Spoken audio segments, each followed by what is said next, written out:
ما می‌دانیم که تعداد هزارهایی که در ارگان‌های رهبری دولتی و من جمله در وزارت‌های دفاع، امور داخله و امور خارجه کار می‌کنند خیلی ناچیزند، ولی ما گام‌های معینی را برای احیای عدالت در این زمینه نیز برخواهیم داشت.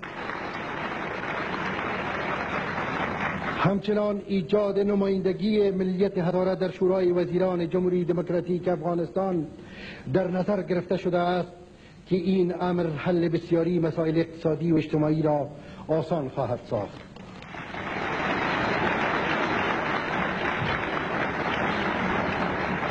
میخواهم درباره هزاره‌های شهرنشین صحبت نمایم.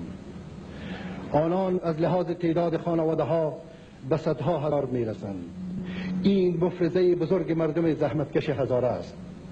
بدون آنها ناممکن است که زندگی کابل و سایر شهرهای بزرگ کشور را تصور نماییم.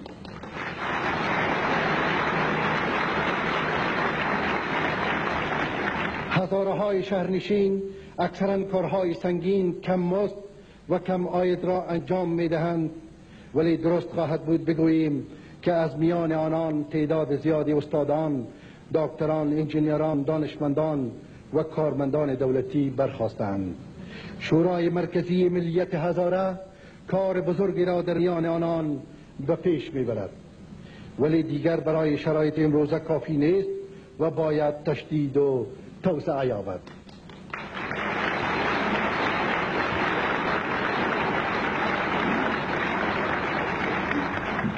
ما از هزاره‌های شهرنشین دعوت به عمل می آوریم تا سازمان‌های اتحادیه‌های صنفی جوانان و فرهنگی تنویری را رشد بدهند و مفرزه‌های دفاع خودی را ایجاد نمایند و به امر مصالحه ملی کمک کنند.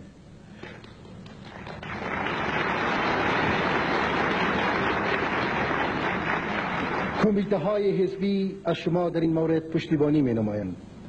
دوستان عزیز، برای شما معلوم است که چند روز قبل مرحله چهارم دور هفتم مذاکرات بین افغانستان و پاکستان در ژنو خاتمه یافت.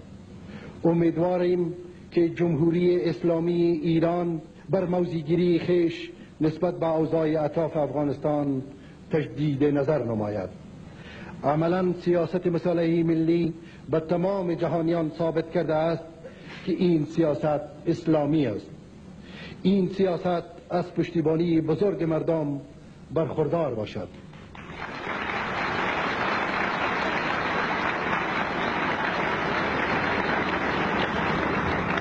مصالحه به خاطر قطع خونریزی و برادرکشی پیش برده می شود. اصول سیاست مصالحه ملی با احکام انسان دوستانه قرآن کریم مطابقت دارد.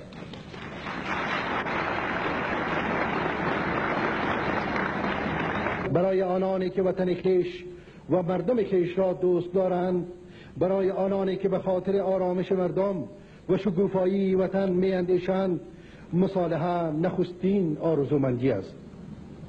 در این روزها 42مین اسامبله عمومی سازمان ملل متحد به کار خویش آغاز کرده است. اسامبله جهات مهم سیاست جهانی را مورد بررسی قرار می دهد. پیشنهادات جدید رهبری اتحاد شوروی به خاطر ایجاد سیستم امنیت بین المللی قابل قبول برای همه که در مقاله میخائیل سرگیویچ گورباچوف منشی عمومی کمیته مرکزی